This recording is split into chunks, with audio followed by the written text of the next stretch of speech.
But in particular, we have to thank Crown Prince Mohammed bin Salman for hosting these historic talks.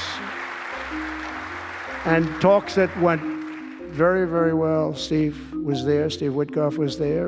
And Elon Musk, he's been making a little news lately, hasn't he, though? Very positive news. Stand up, Elon. He's a great guy. A dictator without elections. Zelenskyy better move fast or he's not going to have a country left. Got to move fast, because that war is going in the wrong direction. In the meantime, we're successfully negotiating an end to the war with Russia. That's why they did such a great job this weekend. That's why Saudi Arabia did such a great job this weekend in hosting. The United States has spent $200 billion more than Europe. Donald Trump took center stage at the Saudi-backed Future Investment Initiative in Miami, raising questions about his administration's ties to Saudi Arabia. But was this speech about American business or something more personal? Let's break it down.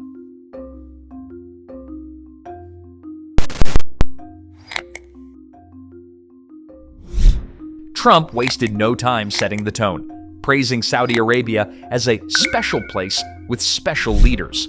He pointed out Princess Rima Bandar Al Saud sitting next to none other than Elon Musk, and gave a nod to his son-in-law, Jared Kushner. I also want to recognize the kingdom's ambassador to the United States, Her Royal Highness Princess Rima. Ooh, very popular. Very popular. Wow, that's very nice. Sitting next to Elon. Wow, you couldn't do better than that, huh? And also, we all know Jared Kushner, a very special guy. Thank you, Jared. Thank you, Jared. And Elon Musk. He's been making a little news lately, hasn't he, though? Very positive news. Stand up, Elon. He's a great guy. This was no ordinary speech. It was a full-fledged endorsement of his strongest Middle Eastern ally. Here's where things get murky. Trump's real estate empire is expanding into Saudi Arabia, with new projects in Jeddah and Riyadh. And let's not forget, the Saudi Public Investment Fund pumped $2 billion into Jared Kushner's private equity firm. I want to thank Saudi Arabia for that. That was so great.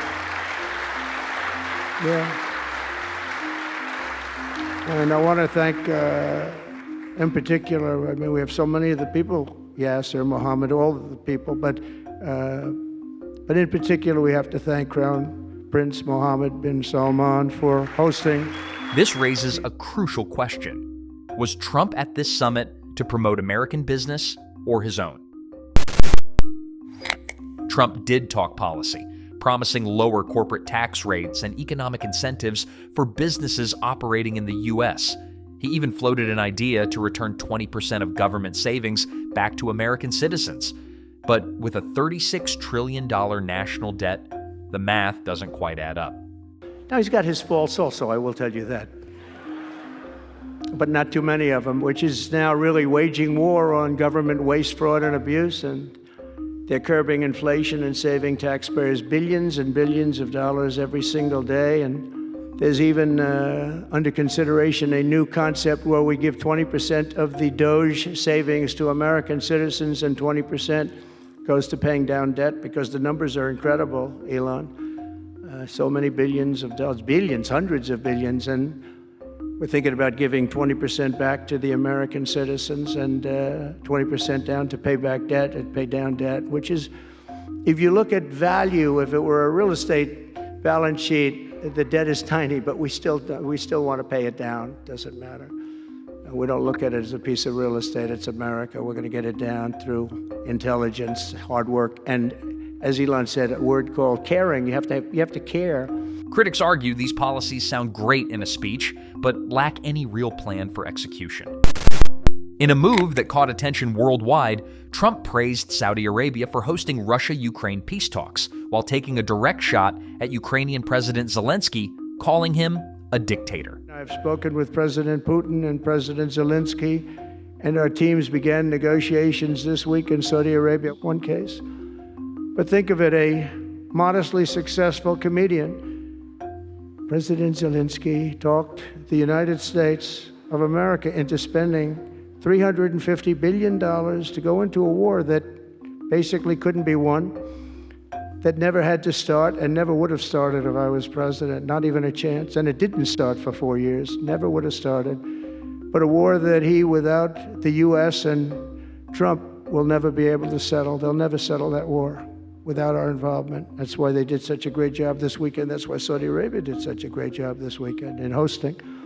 The United States has spent $200 billion more than Europe, and the only thing he was really good at was playing Joe Biden like a fiddle. He played him like a fiddle. That's an expression we use, Yasser, to say that he's pretty easy. A dictator without elections. Zelenskyy better move fast or he's not going to have a country left. Got to move fast because that war is going in the wrong direction. In the meantime, we're successfully negotiating an end to the war with Russia. This was a stark contrast to U.S. policy under Biden, and further signaled where Trump's alliances lie. In the Middle East, I've restored my policy of maximum pressure on Iran, designed to bring peace. And we've designated the Houthis a terrorist organization. They're, destroying shipping lanes all over the place. They're making it very hard for people to get their product delivered. They're making it very difficult, but we'll take care of that situation. And we've secured a ceasefire in Gaza, and we're bringing in the hostages, and we're bringing them home to their families. Some of them are in pretty bad shape, I have to tell you. And then there's golf. The Saudi-funded LIV Golf League continues to host tournaments at Trump courses, blurring the lines between business and politics. Trump himself dismissed concerns, famously saying, "Nobody's gotten to the bottom of 9/11. So, was this just another business deal disguised as diplomacy? With Trump's Saudi ties only deepening, the lines between politics and personal profit have never been blurrier. Trump's speech at the Saudi-backed summit was more than just words. It was a showcase of deep financial ties and strategic alliances. But as his business empire grows, so do the ethical and national security concerns. What do you think? Is Trump prioritizing American interests or his own? Let us know in the comments. That I came into a country that was great, but is in trouble. And I made America great again. And I got it out of trouble, and people respect America now, and we were a country of peace, and we brought peace to the rest of the world. Thank you very much, Mr. President. Thank you very much, everybody. Thank you.